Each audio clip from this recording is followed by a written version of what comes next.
Welcome to food type channel. இந்த வீடியோவில் Ambur style biryani எப்படி செய்யலான்னு பார்க்கலாம் வாங்க.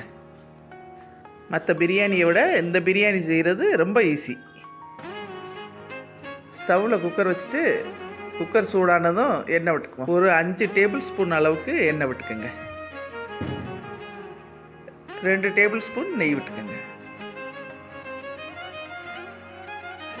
எண்ணெய் சூடாயிடுச்சு.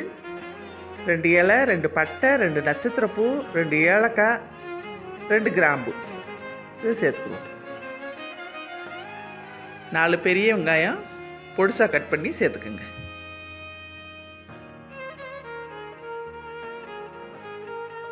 நல்லா வதக்கி விடுங்க.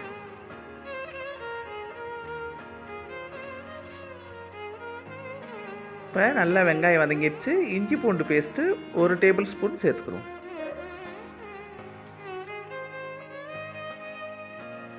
இஞ்சி பூண்டு பேஸ்ட்டு ஸ்மெல் போகிற வரைக்கும் நல்லா வதக்கிக்கிறோம். இப்போ 2 தக்காளி சேர்த்துக்கிறோம். இதையும் நல்லா வதக்கி விட்டுக்கோங்க.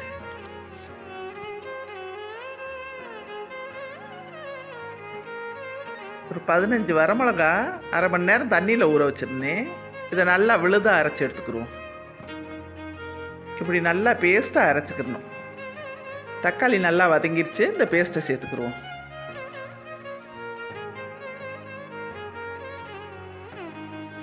நல்லா மிக்ஸ் பண்ணி விட்டுக்குங்க.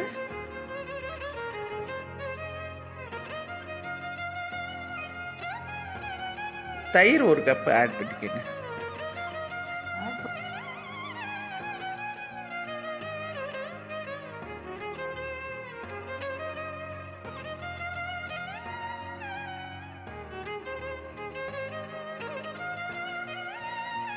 தேவையான அளவு உப்பு சேர்த்துக்கோங்க.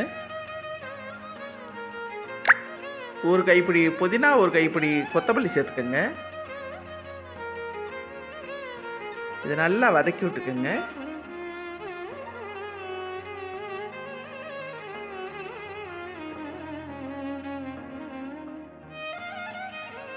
இப்போ 1/2 kg சிக்கன் ஆட் பண்ணிக்கிறோம். இந்த மசாலாவோட நல்லா சேர்கிற மாதிரி மிக்ஸ் பண்ணி விட்டுக்குவோம். ஒரு 10 நிமிஷம் அப்படியே நல்லா வதக்கி விடுங்க. அப்போ தான் தண்ணி பிரிஞ்சு வந்து நல்லா வேகிறதுக்கு நல்லாயிருக்கும்.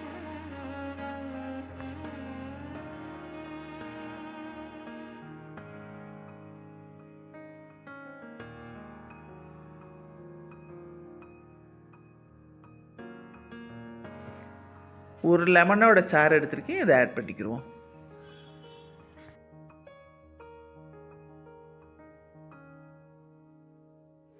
ரெண்டு கிளாஸ் அரிசி எடுத்திருக்கீங்க. 1 கிளாஸுக்கு 1.5 கிளாஸ் தண்ணி. அப்போ 2 கிளாஸ் அரிசி எடுத்திருக்கேன். 3 கிளாஸ் தண்ணி ஊற்றுறீங்க.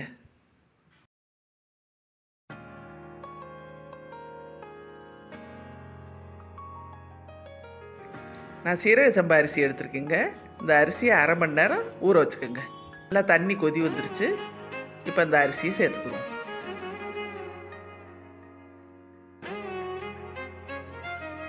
சேர்த்து நல்லா கிளறி விட்டு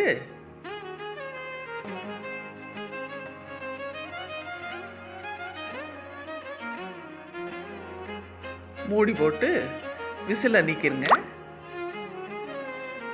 தம்மில் போட்டுருவோம். ஒரு 20 நிமிஷம் அப்படியே தம்மில் வச்சுருங்க. அடுப்பை சிம்மில் போட்டுருங்க. 20 நிமிஷம் ஆயிடுச்சு.